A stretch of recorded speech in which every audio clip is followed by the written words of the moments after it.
एक गांव था जिसका नाम रंगपुर था। दिन के वक्त ये गांव बहुत आम सा लगता था। खेत, पुराने घर और सुनसान सड़कें। लेकिन जैसे ही रात होती सब कुछ बदल जाता। हवा अचानक बहुत ठंडी हो जाती, कुत्ते भौंकना बंद कर देते और ऐसा लगता जैसे पूरा गांव सांस रोक लेता हो। और सबसे खौफनाक बात ये थी, हर रात गांव से एक शख्स गायब हो जाता था। शुरू में किसी ने उसे संजीदा नहीं लिया। पहला शख्स था बशीर चचा, जो रात को अपने मवेशी देखने गया था। सुबह हुई, बशीर चचा वापस नहीं आए। घर वालों ने सोचा शायद कहीं सो गए होंगे। लेकिन जब लोग तलाश करने गए, न वो मिले न उनके जानवर। सिर्फ जमीन पर घसीटने के अजीब निशानात थे, लेकिन कोई चीख, कोई आवाज, कुछ नहीं। 2 दिन बाद एक और शख्स गायब हो गया, फिर तीसरा, फिर चौथा। अब पूरा गांव खौफ में डूब चुका था। लोग रात को दरवाजे मजबूती से बंद करके सोते थे। लेकिन अजीब बात ये थी, जिस घर में सबसे ज्यादा डर होता, अगली रात वही घर खाली मिलता।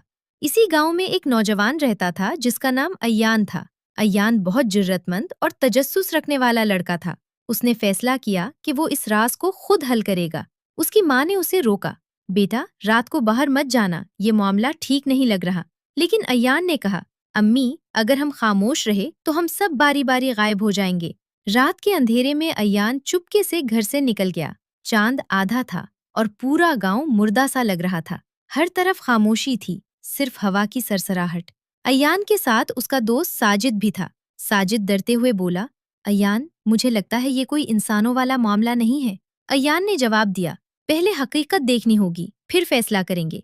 दोनों गांव के किनारे जंगल की तरफ गए। वहां उन्हें जमीन पर घसीटने के निशानात मिले। लेकिन ये निशानात सिर्फ जमीन पर नहीं थे, दीवारों पर भी ऊपर की तरफ जा रहे थे, जैसे किसी ने किसी को खींचकर हवा में उठा लिया हो। अचानक साजिद रुक गया।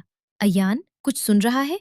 दोनों खामोश हो गए। जंगल के अंदर से एक आवाज आ रही थी, खड़ खड़ खड़। लेकिन ये चलने की आवाज आम नहीं थी। ये ऐसे लग रहा था जैसे कोई उल्टा चल रहा हो। अयान ने टॉर्च ऑन की। रोशनी जंगल में पड़ी और वहां एक लम्हे के लिए एक साया नजर आया। लंबा, बहुत लंबा और बहुत पतला। लेकिन उसका चेहरा नजर नहीं आ रहा था। और सबसे खौफनाक बात, वो साया सीधा उन दोनों को देख रहा था। अचानक पूरा जंगल खामोश हो गया। हवा रुक गई और फिर एक आवाज आई, बिल्कुल उनके पीछे। अयान। साजिद कांप गया।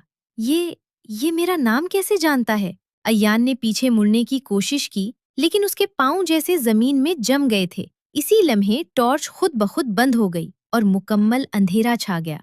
फिर एक जोरदार चीख सुनाई दी।